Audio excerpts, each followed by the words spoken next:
Сабагла бодлын ялгарах байдал.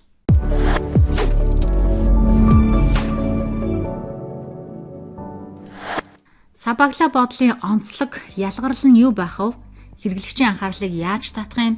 За бусдаас яаж ялгарх юм бэ гэдгийг бодох нь дараагийн ажлуудаг. Өрсөлдөгчийн бүтээгдэхүүнтэй зэрэгцээ баршилт байхад манай сабагла бодол ялгарч байна уу гэдгийг бодолцож шийдвэрлэх ёстой. За сабагла буудлын ялгарл гэдэг дээр та бүгдэд нэмж практик зөвлөмжийг өгөх гэж байна. За тэгэхээр сабагла буудлын ялгарл гэдэг дээр нэг онцлог зүйлийг та бүгд бас анзаараараа гэж зөвлөхийг хүсэж байна. За зураг дээр харагдаж байгаа цэцгийг та бүгд харж байгаа. Энэ бусад бүх цэцгүүд ногоонороо буюу дэлбэлээгүй. Энэ цэцэг бол ганцаараа дэлбэлсэн байгаа нь бол маш гоё ялгарч харагдаж байна зөв үү? За тэгэхээр ялгарл гэдэг бол ердөөсөө бусад өрсөлдөгч нар дундаасаа манай сабагла буудлыг ингээ харахтал шууд ялгарч явах ёстой гэдэг утгаараа. Гэхдээ алдаа анзаараад харах юм бол энэ цэцэг бусад цэцгүүдээсээ төрүүлж дэлбэлсэн байна.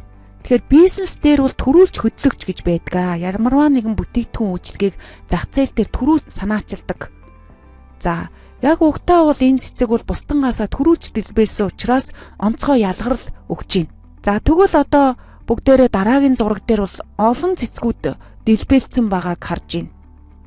Тэгэхээр энэ цэцгүүдийг бол би бизнес дээр хурдан дагагч нар гэж нэрлэж байгаа. Тэгэхээр хэдийгээр төрүүл цэцгэлж амжаагүй ч гэсэн дараагийн цэцгнүүд дэлбэлээд эхлэхээр нөгөө ялгарч исэн цэцэг маань ялгарх юмгүй болчихж байгаа биз? За тэгэхээр бизнес дээр яг л ийм.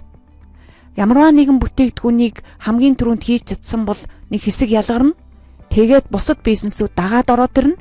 Энэ үед танаа бизнес бол яг энэ цэцгнүүдтэй адилхан ялгарх юмгүй болох нэ.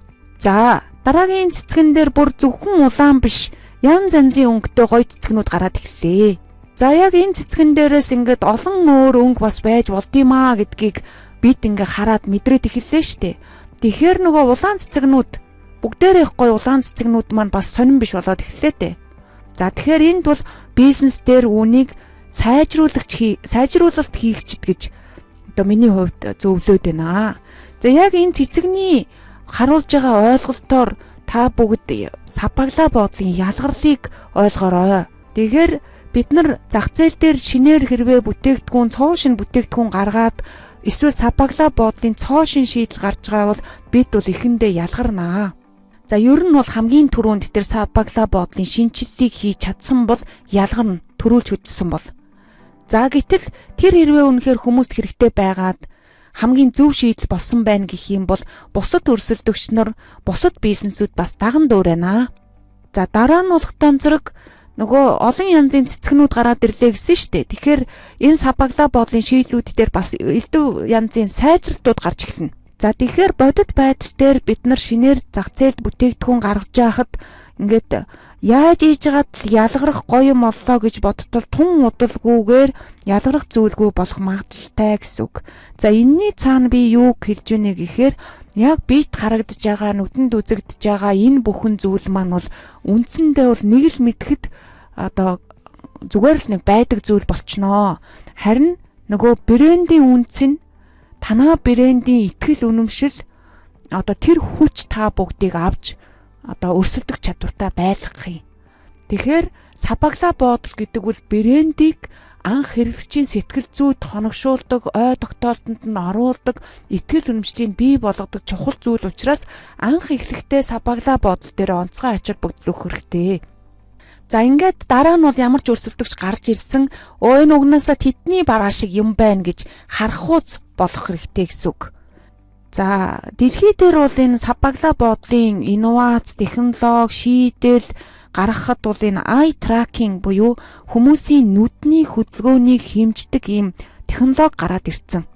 За хүмүүст лангуугаар явж байхад бүтээгдэхүүний сонголт хийж байхад хаана ямар анхаарал тавьж гин, юуг нь уншиж гин, манай бүтээгдэхүүн өөрөө ялгарч гин үгүй юу гэдгийг зах зээлд одоо нэвтрүүлэхээс өмнө туршдаг.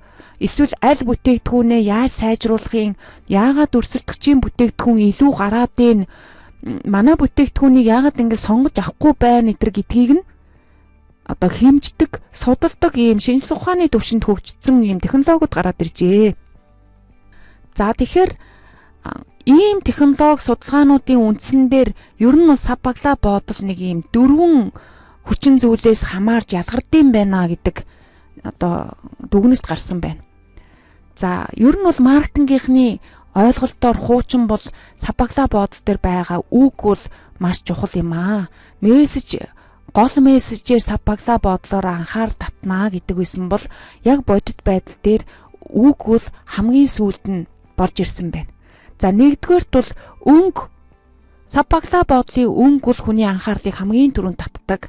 Хоёрт бол хэлбэр дүрс, гуравт болохоор нөгөө янз бүрийн лого, брендийн лого, эсвэл чанарын баталгааны тэмдэг гэх мэт символууд. За тэгээд хамгийн сүүлд нь үг.